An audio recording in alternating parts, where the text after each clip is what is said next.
Welcome to StopFake, the place where we identify fakes and debunk them to set the record straight on disinformation about Ukraine. I'm Marko Suprun, and this week we look at fakes and lies about prisoner exchanges, a fake scandal during Rosh Hashanah, and manipulations over water in occupied Crimea. So let's get to the details. Kyiv has no intention of exchanging prisoners with the Kremlin is one of Russia's classic disinformation narratives about Ukraine, which Moscow has been propagating tirelessly since the beginning of Russian aggression against Ukraine in 2014. Last week, Russian President spokesman Dmitry Peskov declared that Kyiv is not ready for negotiations with the Kremlin on prisoner exchanges. He also professed ignorance about Russian prisoners held by Ukraine, those same prisoners who regularly write to Russian President Vladimir Putin asking for prisoner exchanges. Now, Peskov's claims are outright lies. Ukraine's presidential humanitarian envoy at the Minsk peace talks regarding the war in Donbass, Member of Parliament Irina Herashchenko, says Ukraine has contacted Russia regarding the exchange of prisoners countless times. In a Facebook statement, Herashchenko said that she has personally sent letters to Russian representatives regarding Russian prisoners in Ukraine 3 times. She has raised the issue at Minsk meetings more than 10 times, she says, and notes that Russian consuls have never visited detained Russians, and they continue to propagate the lie that Russian military personnel, captured or not, are simply not in Ukraine. Peskov's claim means only one thing, Herashchenko said. The Kremlin is not ready to move forward on prisoner exchanges, and only one person can decide this issue, and that's Putin.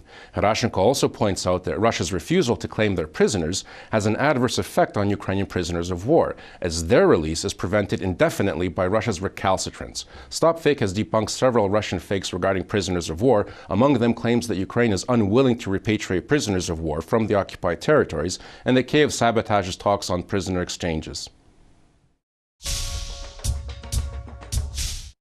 Several websites circulated a fake story during the celebration of Rosh Hashanah, the Jewish New Year, in the central Ukrainian city of Uman, claiming that several Hasidic men had raped a local underage girl. Uman Regional Police, meanwhile, dismissed the claim as a fake, saying no sexual assaults had been reported during the Jewish holiday. The Informator website claims that during the night of September 9th, a group of drunk Hasidic men accosted and raped a 15-year-old girl. The publication also claims that local police are denying the information in fear of anti-Hasidic retribution and possible anti-Semitic attacks. The regional police say the rape claim is fake. There have been no reports of any rapes in Uman during September 9th to the 10th. The fake story also made the rounds on social media. Now, fakes claiming that Ukrainians are all anti-Semites or that Jews have negative attitudes towards Ukrainians are not uncommon. StopFake has debunked several Russian fakes about alleged rampant anti-Semitism in Ukraine. In 2014, RT featured a fake story claiming that Jews were massively leaving Kyiv because of anti-Semitism. An estimated 30,000 Jewish pilgrims gathered in Uman this year to celebrate Rosh Hashanah, the Jewish New Year, on September 9th.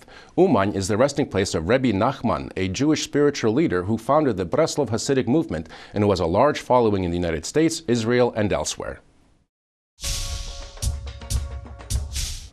Russian pro-Kremlin media are accusing Ukraine's foreign minister Pavlo Klimkin of depriving Crimea residents of water. Speaking about the situation in the northern Crimean city of Armyansk, where poisonous gases spewed into the atmosphere at the Crimean Titan chemical plant led to evacuations and environmental damage, Klimkin said Ukraine was aware of questionable Russian plans to build a new water supply route and would never allow water supplies to the occupied peninsula under a contract where Crimea was deemed to be part of Russia. It was this phrase which Russian media used to create such inaccurate headlines as Ukraine will never supply water to Crimea, focusing on the word never rather than the legal aspect of Crimea's occupation that Klimkin focused on.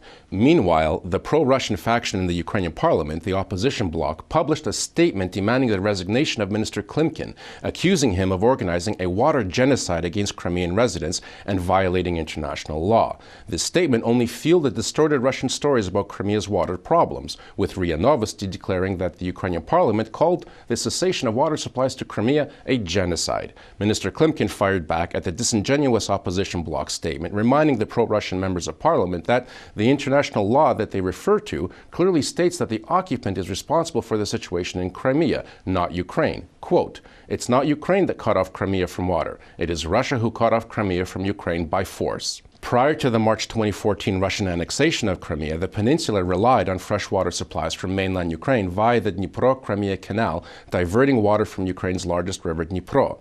Built in 1961 through 1971, the canal provided some 85% of Crimea's drinking and irrigation water.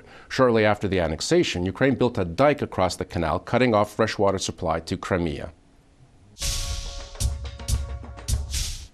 That's it for this week. You can find more dissected disinformation on our website, StopFake.org. Look, be vigilant, and don't consume fakes. If you spot any disinformation about Ukraine, as always, send it to us for a truth autopsy. I'm Marko Suprun, and this is StopFake. Thanks for watching.